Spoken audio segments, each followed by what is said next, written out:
tout chrétien qui mène un combat ne peut être qu'un combat spirituel.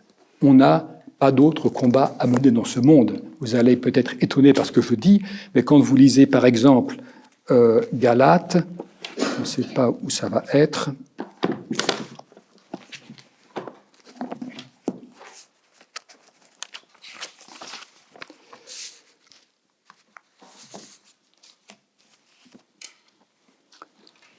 C'est saint Paul qui parle, évidemment. « Je le dis, conduisez-vous par l'esprit, et vous n'accomplirez pas la convoitise de la chair. Car la chair convoite contre l'esprit. » Vous voyez bien là le combat entre la chair et l'esprit.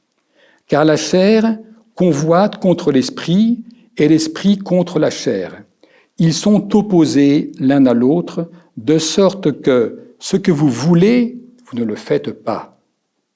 Mais si vous êtes mené par l'esprit, vous n'êtes pas sous la loi. Or, les œuvres de la chair sont manifestes. Les œuvres de la chair sont manifestes, ce sont fornication, impureté, débauche, idolâtrie, sorcellerie, haine, querelle, jalousie, fureur, dispute, dissension, scission, envie, orgie, ripaille et choses semblables.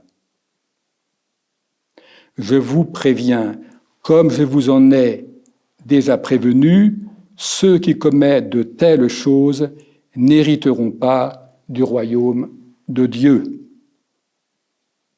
Mais le fruit de l'esprit est amour, joie, paix, patience, bonté, bénignité, fidélité, douceur, continence.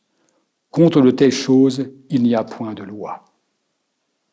Ceux qui sont au Christ ont crucifié la chair, le vieil homme, avec ses passions et ses convoitises, et il est à ce moment-là conduit par l'Esprit.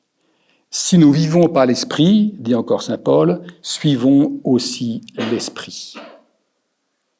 Et il termine, ne cherchons pas la vaine gloire, nous provoquant les uns les autres, nous enviant les uns et les autres. C'est pour ça que tout combat que chrétien doit mener est un combat spirituel. Alors, bien souvent, on dissèque un petit peu sa vie en divers éléments, on va dire. Bon, c'est ma vie professionnelle, c'est ma vie familiale, j'ai ma vie de divertissement, j'ai ma vie sportive, j'ai ceci et j'ai cela, et j'ai aussi ma vie spirituelle. Et c'est dans ce secteur, la vie spirituelle, que j'ai des combats spirituels. C'est complètement faux de lire les choses comme ça.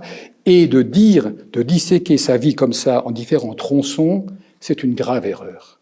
Notre vie, de A à Z, doit être une vie spirituelle. Quoi qu'on fasse, c'est spirituel. C'est pour l'esprit, c'est pour Dieu, c'est pour le royaume des cieux. Quoi qu'on fasse, quoi qu'on fasse.